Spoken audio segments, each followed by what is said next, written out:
you know, sometimes when you're alone and you read the comments, you'll be like, you know what, my dude disrespected me. So seems like he felt disrespected.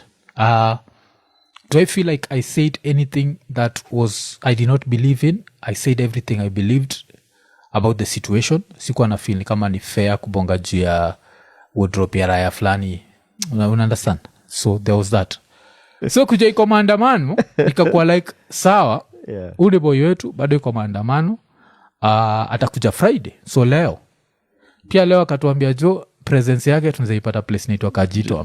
Tunakuwaga very honest na nyinyi and we'll just tell you our dude is on strike.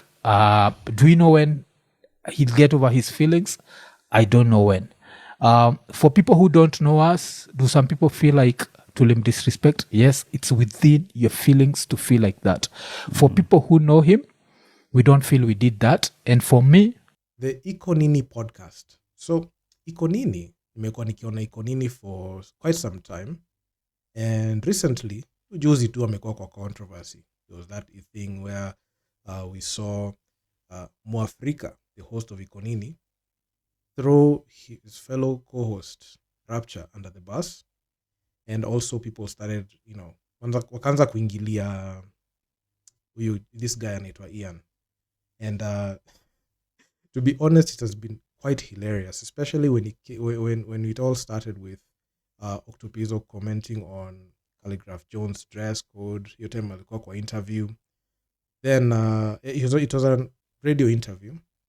Then Rapture went all in kwa hiyo podcast yake, inaitwa Cheesy Podcast. I mean, I people in this platform, what they do is try to make sure to get engagement through the trending topics, but I feel like this guy went very fine, went overboard. But anyway, opinions are opinions, and everyone is entitled to it. Then Moaf came and made a video akiwa na this guy naitwa Rapture, akakuja akaongea, somewhat Moaf threw him under the bus. So long story short, you had to see Rapture, the scientist, on Nini. And to be honest, I've been following a lot of commentary from other YouTubers. Other YouTubers wamekuwa kiunda videos wakiongea kuhusu Nini, wakisema, kuna hiyo issue ya Rapture kutreatiwa vibaya na Nini headed by Moaf. Najua, all in all I can just say is maybe this is all a game. Na tunachezewa hii game. It's a content game. Ask yourself, why didn't these people just deal with this thing privately or confidentially? Why did Moaf come out with a video to talk about this issue? Because this is something that I struggle to understand. This is your best friend. Moaf keeps saying that Rapture is my best friend. It's my best friend for the longest time. I think 15 years plus. Alafu anakuja nasema, he ako maandamano, he's gonna come around, maybe atarudi.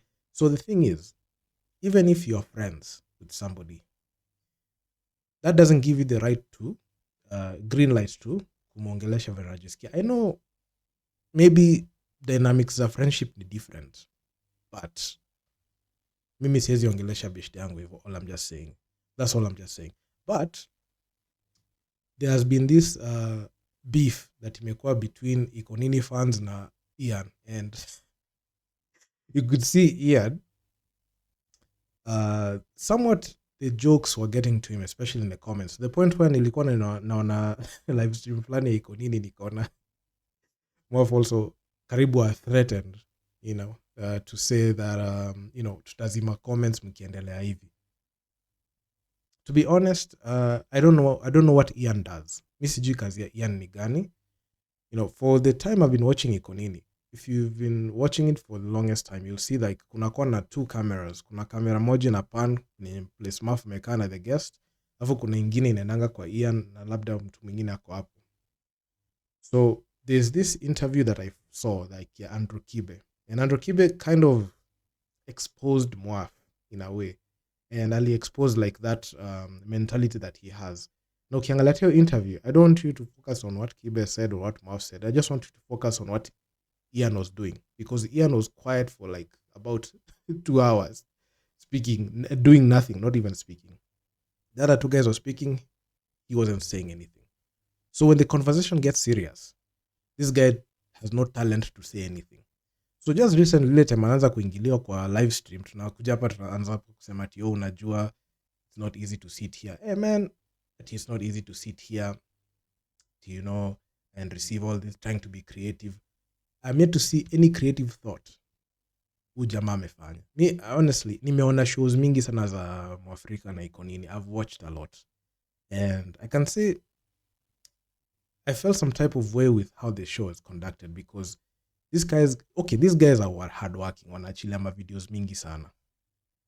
But if you look at it, utaona what time do they have to even do any research? Because unapata jamaa tu mwafu anafungua hapo topic, anatoa tu thoughts zake. Those videos look well researched and zinakaa ni kama ni lazy commentary.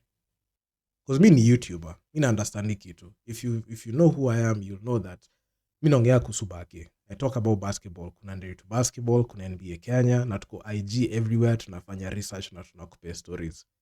But nikikuja niangalia show ya iko nini, unaangalia tu, it's just lazy commentary. Hakuna kitu substantial inaweza toka hapo because unasikia tu ni opinion ya Mwaf, and ni opinion ya Mwaf na ni hivyo. You know, platform ni kubwa. Na unafaa kulipa bills na watengeneze pesa, which is fine. But ukiangalia wameachilia videos mingi sana, which, you know, some of them unapata zingine tu ni recycled things. Zapata tu ni recycled things, something you can even get somewhere else. Because I've been watching iko nini, especially this year, naweza sema nimeona iko nini sana. And iko tu yani, they are just light surface level commentary. Isi commentary iko na any depth. Ni video tu ya kuona inapita tu. Ni on the day commentary. Huyu alifanya nini? Huyu alifanya hivyo tu. Inaisha. Wanaunda views na inaenda hivyo. Okay. Nimeona hiyo show ni kali. Setup yao ni kali sana. Kila kitu iko sawa, camera works iko fiti.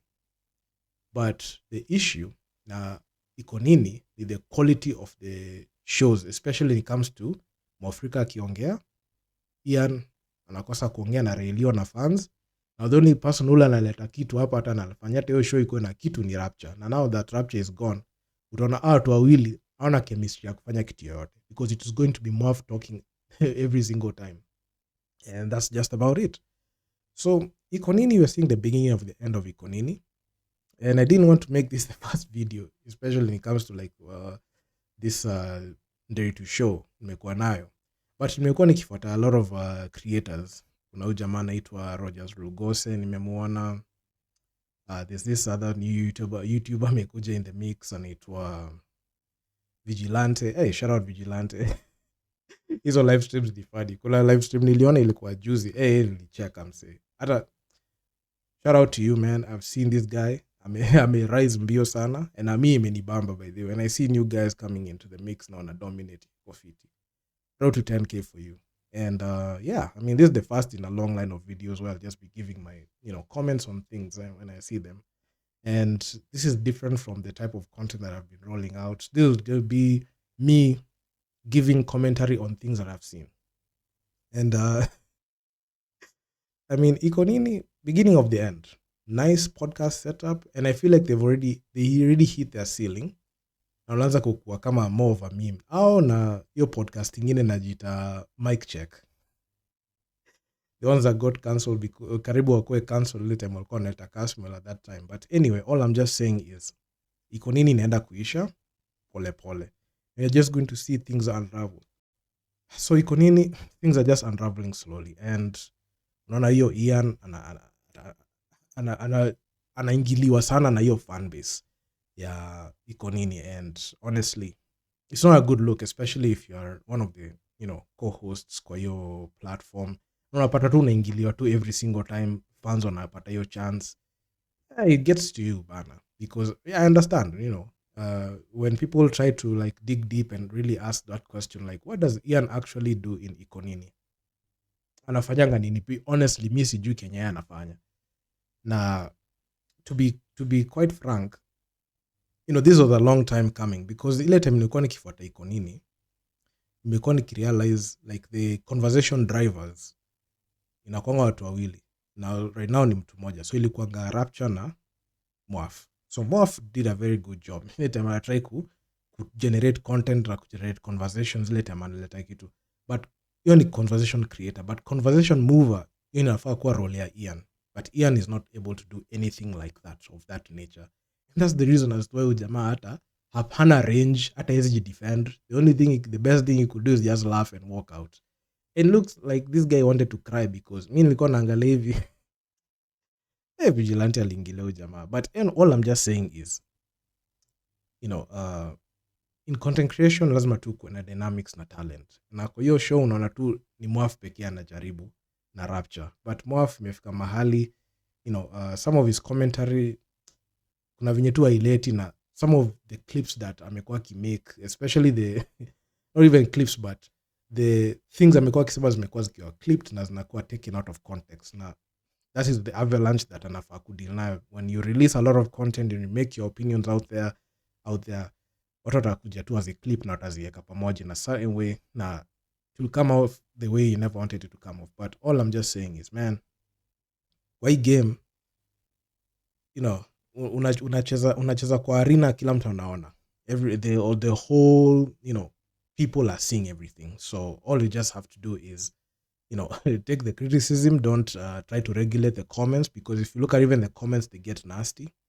I don't know what Mwaf stands for, because how is it that you can throw your friend or co-host under the bus and you're trying to make the excuse that, mi namjua jamaa, mi hata kama tunajiona na wewe like, hata 15-17 years, ikupe green light ya disrespect, like that's how it is. And for me, I think at Rapture's time, I just branch off Nini, angetumia Nini kujenga clout yake ya hiyo cheesy podcast. And the thing is, ile kitu ngeta nimekuja kuona, why is it that ile time Rapture ko Nini na Mwafrika do not even promote cheesy podcast? Ask yourself that question.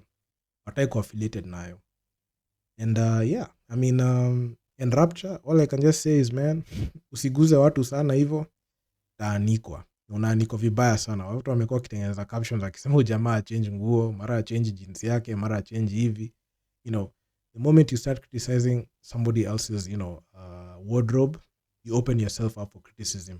And you have to always keep it content. Keep it content yenyewe. Kuna substance unaongea. You don't have to go in, unaanza kusema, jamaa anavaa hivi, jamaa, unaingilia conversation na si yako. Ilikuwa inafaa kuwa beef kati ya Octopizo na Calligraph. But ukajiingiza na neo mix, na sasa unakipata because watu wamesha kugeuzia vibaya sana. And if you only just kept it about your opinion on hizo vitu zote zinaacha kufanya kama blatant hater, maybe Mwaf will not have made 2-3 videos wakisema uliandamana, or I don't know, a 30-minute long video, because hiyo video nilikaa chini nikasikiliza, nilishangaa tu sana, like on the things that Mwaf was saying, and I really did not understand it at all. So it is what it is. So do drop me your comments down in the comment section down below. Nitaachilia videos mob kama hizi. These are more freestyle. Mimi kuja tu naongea tu venye najisikia. I'm used to doing majority of the time English commentary, but in this one it'll just be more freestyle. Mimi ndakuwa tunaongea venye najisikia. Ndakuongea tu venye najisikia. So it is what it is. So shout out to the YouTubers who have been covering this thing extensively. I've been enjoying it every day. And yeah, man. I'm gonna see you guys in the next one. Peace out.